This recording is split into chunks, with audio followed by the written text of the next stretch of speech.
So before you signed on to this project, how familiar were you with the original series was based off of Broadchurch?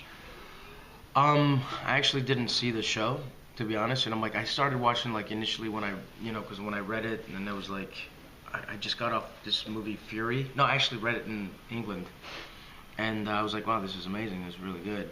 And then I started watching it, and I was like, oh, like I'm you know.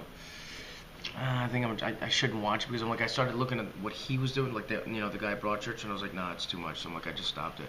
But I do know that the writing is amazing, and that's why I did it. Yeah.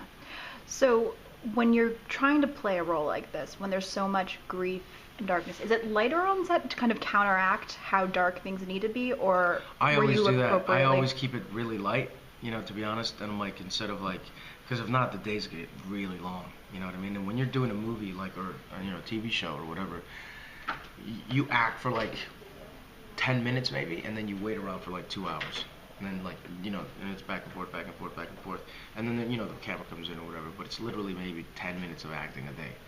And so like the rest of that is waiting, so you have to like keep it light.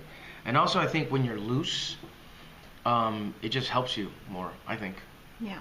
And obviously the death of a child changes life in a way that's unspeakable. But for Mark, what is the biggest thing that he is dealing with in trying to cope or try to find a way of surviving this grief?